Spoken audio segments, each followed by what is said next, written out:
Chris and Carl, I want to compliment you on this beautiful garden, such color and the diversity of it, most of it being native plants. You guys have created a proverbial pollinator paradise.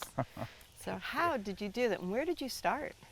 So I've been gardening for years, and about 30 years ago, I was really interested in birds. And then I started being interested in plants. Okay. And at that point, I was interested in the most exotic, colorful plants from all over the world that no one else had. You were a collector. I was a collector. Yes. And then about 10 years ago, I read the book by Doug Ptolemy called Bringing Nature Home. And it basically changed my entire perspective about the natural world, and certainly our garden and like what we can do here. Because And Carl took 2 days to read the book. I read the book in 2 days. And I read it in 6 months. It's okay, you read it. But the book really is about the relationship of insects to plants. Yes. So then I started seeing insects, and I had noticed them before, but not like this. No. So I understood then the importance of plants and host plants, not just pollinator plants. Correct. And when I'm gardening, if I can have both, if I can have a native plant that is a host plant and a pollinator plant, I'm really winning. Well, I see behind you are a lot of natives, and I can see that some of these have already bloomed and some are coming on. So how did you make your plant choices for this garden? For me, it's really intuitive. Uh-huh. I'm also a designer, so when I'm designing, it just comes out of my body. I don't plan. Like, Okay. I don't garden plan.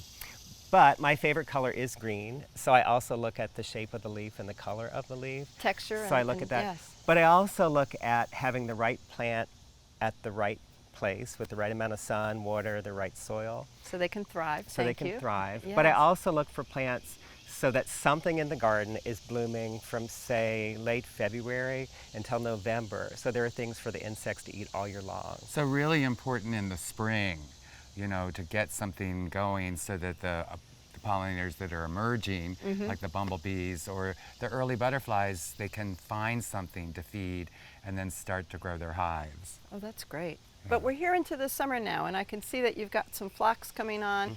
And of course, the baptisia has already bloomed, but I can also see one of my favorite is the Joe Pye weed, and that's about to come on. So you've really elongated that opportunity from spring into summer as well.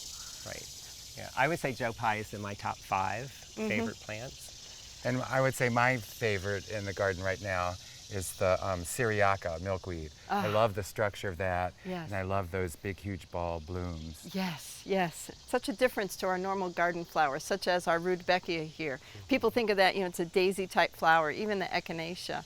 But people have to start thinking differently with the fact that pollinators require different shapes. Different pollinators are looking for different shaped flowers to either land on or to crawl into to pollinate. And different colored flowers, because a lot of insects can't see red. Yes. Pollinators, you all are kind of known for your butterfly actions and I'll say your passion. So tell me about that. So I would say for me, the focus was monarch butterflies, and I always kind of identified with them. Right. But then as a young dancer, like at 20 years old, I was dancing professionally in Los Angeles, and we got into our van. We made a 3-day blitz across the country where we were going to fly out of New York to Europe to have our first tour. Nice. And on the second day of this journey, it's 3 dancers to a seat in an old broken down van. We were someplace in Texas, and I was in the passenger seat, and I looked up on the horizon. There was this haze, and it was sort of orangish in color, and I didn't know until we got up there. It was the monarch butterfly migration. Fantastic. Hundreds of thousands of them. I can't tell you how dense this was. They fly all the way from Canada through the US down to Mexico. Yes. And our van slammed into this migration, killing hundreds on the windshield and the bumper, as did every other vehicle on the road. And I was just like, oh my God, what are we doing? And I thought the whole day about that. And it just seemed wrong to me. Yes. And I went back, I was a young dancer, I focused on my career, but I put it on the back burner, and I said, at some point in my arc of my life, I will try to address this. Yes. So that's what and you should tell how many we raised last year. So then about, fast forward to 5 years ago, Right. we started raising and releasing monarchs from the beginning, from egg into releasing them as butterflies. And last year, we raised and released 532 Good monarch gracious, you had a monarch butterflies. nursery. We did, and it was very time intensive. 9 hours a day sometimes. 9 hours a day sometimes, and it was a Wow. labor of love. And then recently, actually just this past fall, we read many articles from scientists who were studying monarchs, and it's actually quite harmful to them. Really? It changes their genetics, and almost all monarchs have some kind of a virus. But if it has a strong virus and it's raised in captivity, let's say there are 50 of them in a cage, Right. and only one has the virus, then that passes them to all 50 of them. Well, we know that example. Yeah, Yes. we do. Exactly. So it's very current, but it was happening in the monarch population. Interesting. So we weren't helping them, and then we were releasing monarchs that were gravely ill, and that their genetics perhaps were adapting for being raised in captivity. So it's like a scientist down in Georgia who's capturing them and studying them. They don't know where they came from.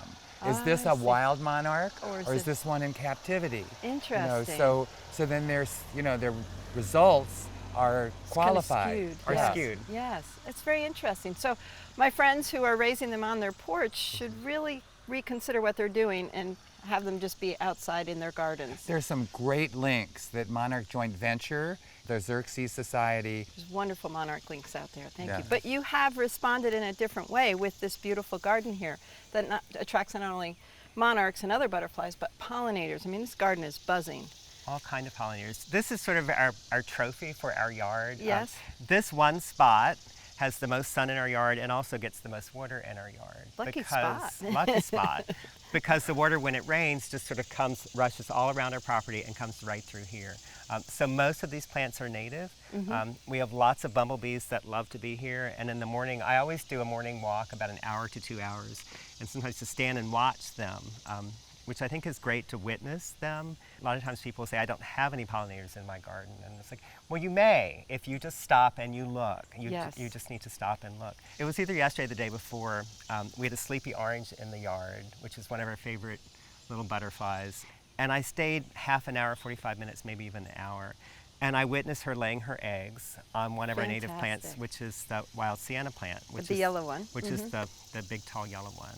So the eggs are there. I saw them after she left, and it's really exciting. So that's what we're doing, and we're trying to do it in a more natural way. We're also putting as many milkweed plants as possible in our gardens, like front and backyard. Different species. And we also share native plants and native milkweeds with our neighbors or people who just sort of happen to drop by. That's wonderful. That is wonderful. Well, I really appreciate the mission that you two have embraced, and I love how you started down one avenue, recognized that it wasn't the right way to go, shifted gears, and have just continually poured your energy into this beautiful pollinator paradise, we'll call it. And I truly thank you for what you're doing for our community here. Well, thank you for coming and thanking you for helping to spread the word. Yes. Yes. Thank you.